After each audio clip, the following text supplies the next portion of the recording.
1 in 4 people in the Netherlands say they don't leave their homes because they're afraid they won't be able to find a toilet. Not 1 in 100, not a fringe group, 1 in 4. That number lands different when you stop seeing it as a statistic and start seeing it as your neighbor, your mother, the person sitting across from you on the tram, who hasn't gone shopping in months, who plans every trip around bathroom locations, who's quietly made their world smaller and smaller until it fits inside the radius of their own front door. Have you ever had one of those moments when your body decides it's time and you realize there's nowhere to go? This woman in Roosendaal, in the south of the Netherlands, had just this moment. Watch what happens. Hey, hoi, welcome to the Dutch door. Kom maar in. Ga je mee? Let's call her Anneke, and she's shopping at a garden center called the Landerijen Tuin en Dier, the kind of place people wander through slowly, looking at plants and home decor, not expecting stress or urgency. But she suddenly needs to use the toilet, and the public ones are broken, dirty, or whatever. She asks to use the employee washrooms and is told she can't. No alternative offered, no nearby option, just a closed door and time running out. So she takes a bucket, uses it, and pours the contents out on the floor. I don't know about that last one, but she must have been angry. With cameras all around, it became national news. And this is where the story stops being about one woman and starts being about everyone. Because the moment you realize there's no toilet nearby, your body takes over and panic sets in. You start scanning, counting minutes, hoping you've misjudged how urgent it really is. Women feel this first because of basic anatomy: smaller bladders, less capacity, more frequent need. You leave a restaurant after using their toilet, and 15 minutes later, you need to go again, already scanning streets, already calculating how long you can wait.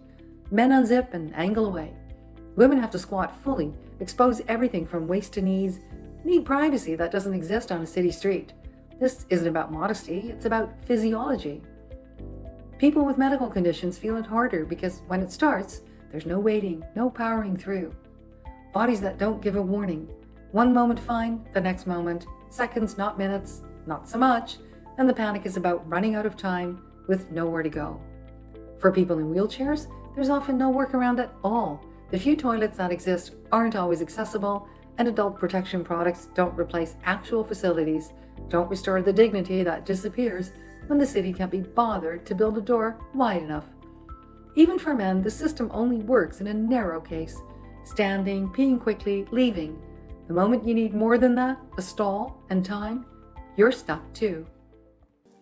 This problem doesn't appear out of nowhere. It's been sitting in plain sight for more than a century. At the end of the 19th century, Amsterdam installs its first public urinals, the pee curls, spiral metal structures designed so men can be in public with a bit of privacy. Many of them are still standing today, which already tells you something important. The need was obvious and the city chose to design for it.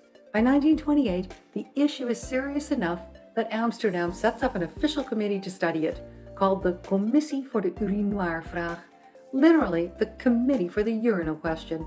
It sounds funny, but it's a very serious issue. Reports are written, discussions are held, sanitation is debated. The imbalance is already visible back then. Decades later, frustration spills into the streets. In the late 1960s and early 70s, a feminist group called Dolominas starts protesting the lack of public toilets for women. They do it playfully and loudly, wrapping urinals in pink ribbons and, at one point, building a giant papier-mâché penis in Dam Square, with a working toilet inside it labeled Ladies' Room. Some progress follows. In the 1980s, self-cleaning public toilets finally appear. They work, they offer privacy, sinks and mirrors, and then quietly they're removed again, deemed too expensive to maintain. The pattern keeps repeating.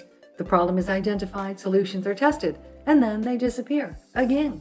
It's a decision that keeps getting postponed.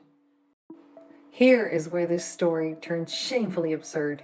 In the Netherlands, peeing outside is officially called wild plassen, a word that already sounds really ridiculous in Dutch, peeing in the wild, as if a normal human body responding to urgency is somehow behaving like an animal that wandered off into the woods. And for that, you can be fined.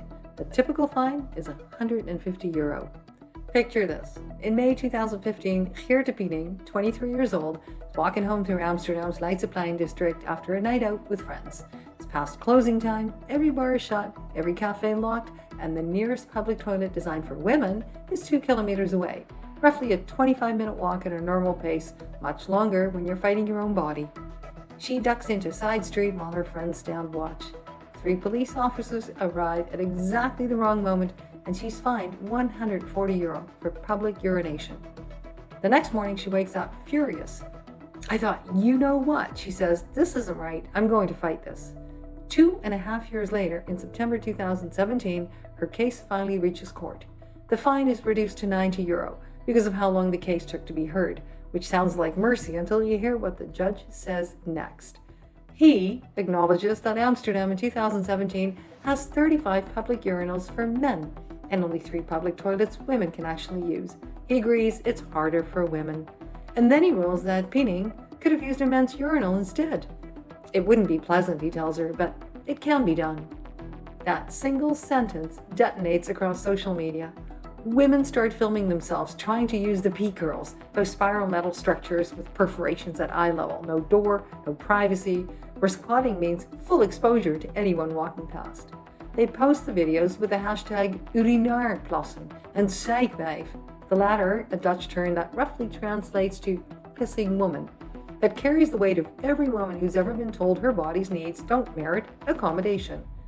How do you find people for peeing outside when there are no toilets to use, punishing the body's urgency while refusing to provide the infrastructure that would prevent it, turning a design failure into a law enforcement problem and calling it public order? Here's what infrastructure looks like when cities actually choose to build it.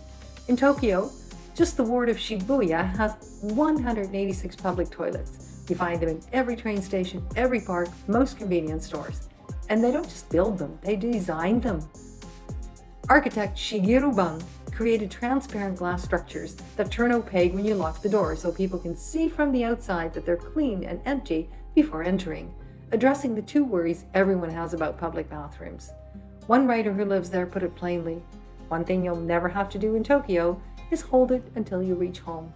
In Germany, over 200 cities run a program called Nette Toilette, nice toilet, where municipalities pay cafes and businesses between €34 and €112 per month to open their bathrooms to the public for free, marked with a distinctive sticker in the window.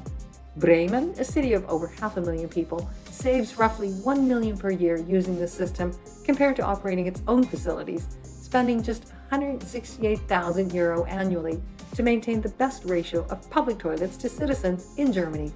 Paris has 435 self-cleaning sunny sets designed by Patrick Jouin, free since 2006, strategically placed throughout the city with 150 of them open 24 hours on main roads. They're designed to blend into the Parisian streetscape with curved roofs that echo the city's architecture, equipped with accessibility features, external fountains with soap, and powered entirely by renewable energy. In Canada, this isn't even a question people think about. Every park has public toilets, government buildings have accessible facilities, and cafes let you use their bathroom without requiring a purchase. It's treated as basic infrastructure, the way sidewalks and streetlights are, not a privilege or an afterthought. Netherlands, meanwhile, has roughly 500 public toilets nationwide.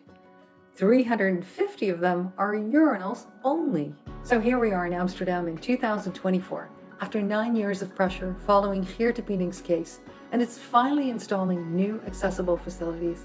The €4 million budget was approved in 2019, but construction kept getting delayed, postponed, pushed back while people continue planning their days around bladder capacity. It's hard to argue that this is about behavior or culture, because the Netherlands is an engineering country that plans water levels decades ahead and solves problems far more complex than placing toilets in public space. The money exists, the technology exists, and infrastructure gets maintained when it breaks, the same way garbage collection keeps running even when the machines fail. If designing public toilets is easy and funding isn't the issue, why is a country this good at engineering still asking people to hold it?